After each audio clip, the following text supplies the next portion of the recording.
aqui no item da introdução, no item 5.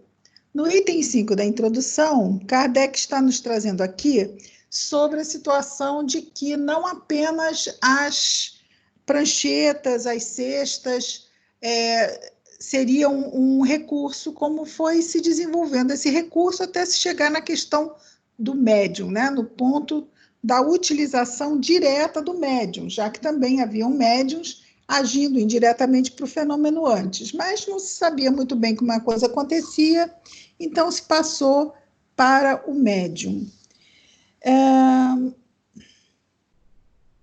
Aí ele vai dizer aqui o seguinte, que sobre a questão do papel do médium nas respostas, ele diz que existem duas circunstâncias que devem ser observadas e que não escapam ao observador comum. Isso antes da nossa parte de hoje. Na nossa parte de hoje, ele vai começar a falar da segunda circunstância, porque nós não estamos no início do item 5. Então, a primeira circunstância que ele destaca é o modo pelo qual a cesta se move sob a sua influência pela simples imposição dos dedos sobre a borda.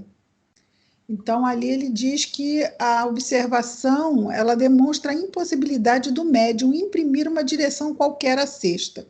Então, não poderia ser uma vontade ali do médium.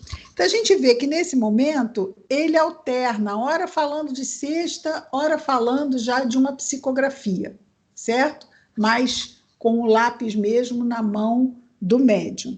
Então, aqui, quando ele fala da primeira, ele retorna à questão da cesta. Quando ele fala da segunda, vejamos, então, seria o segundo parágrafo do item 5, que é o nosso início de hoje, ok? Assim, antes de começarmos, da semana passada, quem esteve aqui ou assistiu o vídeo, ficou alguma dúvida, ficou alguma questão que a gente possa começar aqui o vídeo de hoje? Com alguma questão que tenha ficado? Carolina, você viu lá com a Silvana e o Edmir, botou o link? Eu coloquei o link lá e dessa sala aqui e orientei que eles vão entrar no grupo e é só depois que entrar, apertar ingressar na chamada. Ok. Mas pelo link link consegue-se isso, né?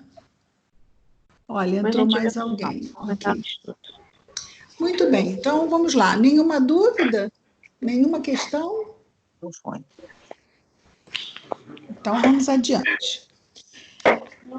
Alguém está com o microfone ligado? Isso, obrigada.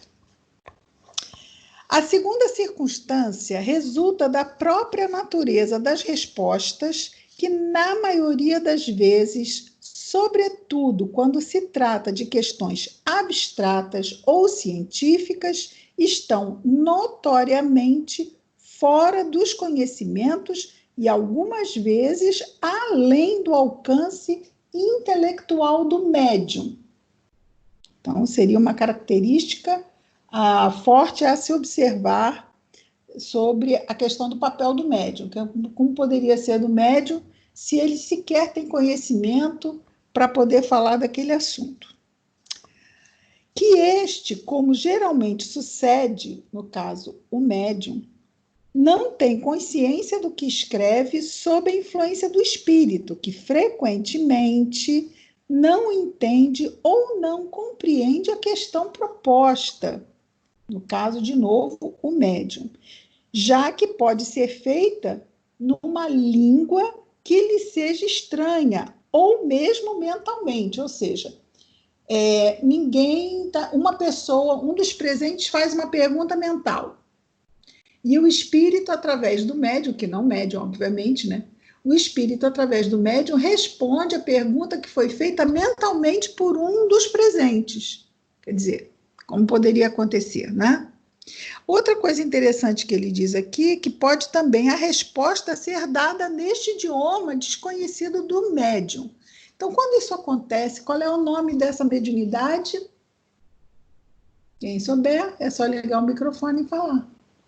quando o médium responde numa língua, ou o espírito fala através dele, não é? Numa língua estranha. Ou seja, sim, o médium responde porque o espírito está falando através dele.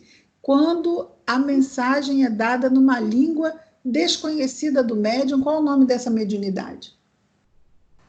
Acho que é xenoglossia, sei lá, esqueci. Xenoglossia, muito bem, Carol. Xenoglossia. Em dúvida, peraí. O médium, vamos imaginar que o médium fale latim, né? Comece a falar em latim. Ora, o médium não conhece latim, mas na xenoglossia, para que o fenômeno se dê, o espírito, que, vamos dizer assim, que é o médium, né?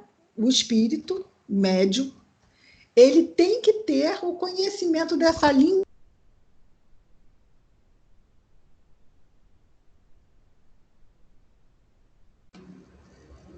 A Cristina saiu, gente. Será que alguém tirou a Cristina? A Cristina entrou agora. Fui expulsa